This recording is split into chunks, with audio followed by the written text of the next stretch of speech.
نماز کا وقت ہو جائے تو تاخیر مت کرنا۔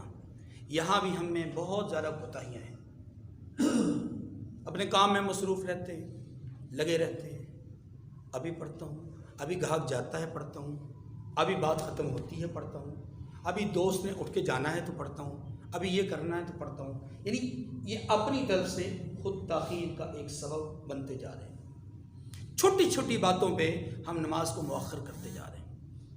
والجنازۃ اذا حضرت، اور دوسری بات کہ جب جنازہ یعنی جب میت یعنی کوئی آدمی فوت ہو جائے، اس کا جنازہ تیار ہو تو پھر تاخیر نہیں کرنی، جنازہ پڑھ لینا ہے۔ یہاں بھی ہم بہت زیادہ تاخیر کا شکار ہو جاتے ہیں۔ ابھی فلاں نہیں آیا، ابھی فلاں نے آ کر چہرہ دیکھنا ہے، ابھی فلاں نے میت کا چہرہ دیکھنا ہے، اور انہی چکروں میں ہم بہت زیادہ تاخیر کرتے رہتے ہیں۔ جبکہ شرعاً حکم یہ ہے کہ جب کوئی آدمی فوت ہو جائے تو اس کو جتنا جلد از جلد ہو سکے اس کی تجہیز اور تکفین کے بعد اس کا جنازہ پڑھا جائے اور اس کی تدفین کر دی جائے۔ اس میں تاخیر نہیں کرنی چاہیے۔ اور تیسری بات فرمایا وَالْأَيَّمُ إِذَا وَجَدْتَ لَهَا كُفًّا، اور بے نکاح مرد یا عورت، ایسا لڑکا یا لڑکی یا عورت یا مرد جس کا نکاح نہیں ہوا، جو بن بیاہا ہے یا بن بیاہی ہے، جب اس کا کف مل جائے، اس کے ساتھ ہم سر مل جائے، تو پھر اس کے نکاح کرنے میں تاخیر مت کرو۔ یہ بڑی اہم بات ہے، ہمارے یہاں پر اس معاملے میں بہت زیادہ کوتاہی کی جاتی ہے۔ اچھا، والایمو کا معنی صرف یہ نہیں ہے کہ بے نکاحی لڑکی، عام طور پہ لوگ اس کا معنی یہ کرتے ہیں کہ لڑکی کی شادی کرنے میں جلدی کرو۔ صرف لڑکی مراد نہیں ہے، بلکہ اس سے مراد بغیر نکاح کے، بغیر جوڑے کے جو ہو، چاہے وہ مرد ہو چاہے وہ عورت ہو، لڑکا ہو لڑکی ہو۔ یہ مرد اور عورت کا، لڑکے اور لڑکی کا جو میں لفظ استعمال کر رہا ہوں اس کی بھی وجہ ہے، یعنی وہ بالغ لڑکا، وہ بالغ لڑکی جن کا نکاح نہیں ہوا، جو ایم ہیں، ان کا اگر کف مل جاتا ہے، ہمسر مل جاتا ہے، تو پھر تاخیر مت کرو۔ اور مرد اور عورت کا لفظ میں نے استعمال کیا ہے اس لیے کہ بسا اوقات کوئی آدمی ایسا ہوتا ہے یا عورت ایسی ہوتی ہے کہ طلاق کی وجہ سے ان کا رشتہ منقطع ہو جاتا ہے، یا ان جوڑوں میں سے ایک کے دنیا سے رخصت ہو جانے کی وجہ سے دوسرا اکیلا پڑ جاتا ہے، وہ بھی بے نکاح ہوتا ہے، بن بیاہا ہوتا ہے، اکیلا ہوتا ہے، بغیر جوڑے کے ہوتا ہے۔ اس کے متعلق بھی فرمایا گیا کہ ان کے نکاح کرنے میں بھی تاخیر مت کرو۔ ہمارے یہاں بہت بڑی کوتاہی ہے اس معاملے میں کہ خاص طور پہ جس کو لڑکی کا معاملہ کہا جاتا ہے۔ لڑکی کے معاملے میں دو طرح کی کوتاہیاں برتی جاتی ہیں۔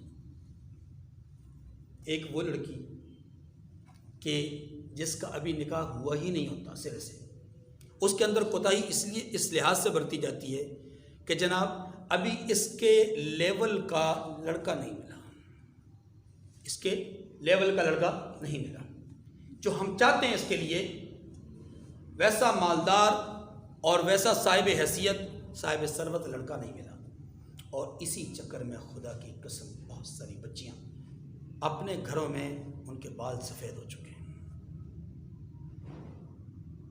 یہ والدین کی طرف سے زیادتی ہے کہ والدین بچی کا نکاح اس لیے نہیں کرتے کہ ان کو کوئی معقول رشتہ نہیں ملتا، اور ان کے یہاں معقول کیا ہے؟ بڑی فیکٹری کا مالک ہو، کاروبار بزنس اس کا عروج پر ہو، شہرت اس کی بلندیوں پر ہو،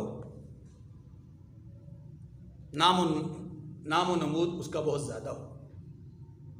اور دوسری زیادتی یا دوسرا ظلم بچی کے ساتھ لڑکے والوں کی طرف سے ہوتا ہے، یعنی دوسرے لوگوں کی طرف سے ہوتا ہے، اور وہ کیا ہوتا ہے کہ اس لڑکی کا نکاح اس لیے نہیں ہو پاتا کہ اس سے بھاری قسم کا جہیز مطالبہ کیا جاتا ہے، یا والدین زیادتی کرتے ہیں یا معاشرہ زیادتی کرتا ہے۔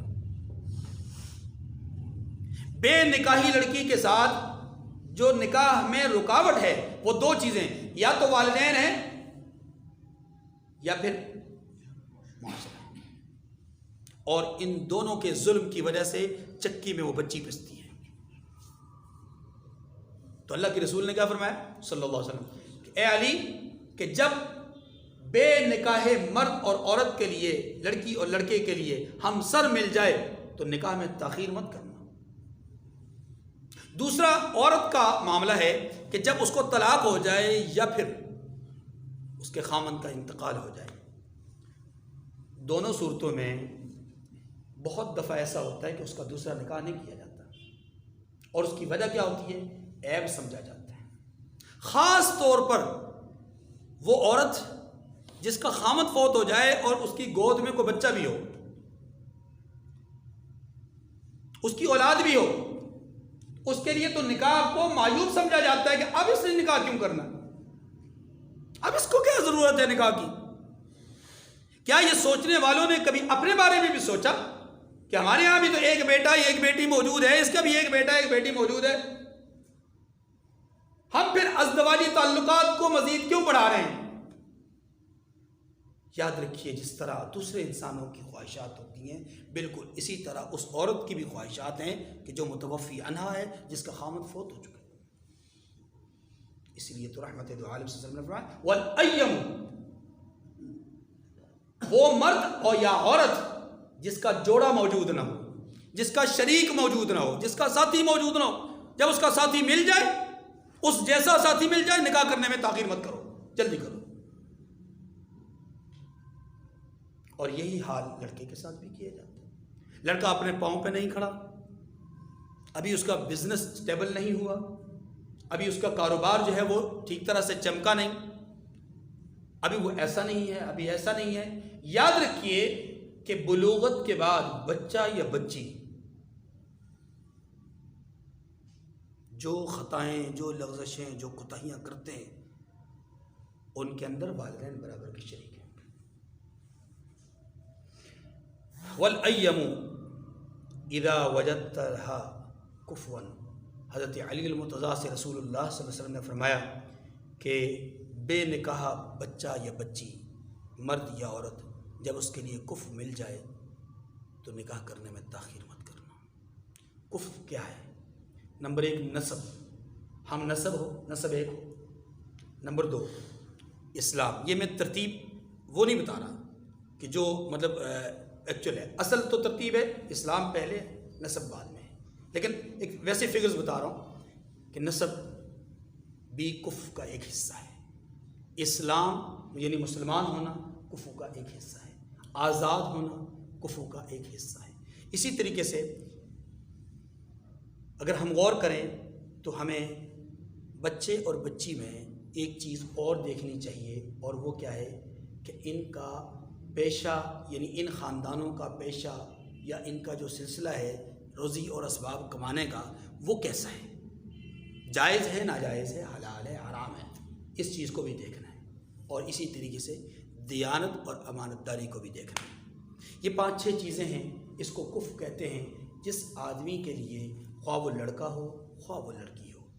دوسری طرف کفر یعنی ان 5-6 شرائط کے ساتھ کوئی جوڑا مل جائے، اس کے نکاح میں تاخیر نہیں کرنی چاہیے۔ بس اللہ کے رسول صلی اللہ علیہ وسلم کی اس حدیث مبارکہ کی روشنی میں نے اور آپ نے اور معاشرے کے ہر فرد نے سوچنا ہے کہ کیا ہم اس حدیث مبارکہ کے مطابق اپنی زندگی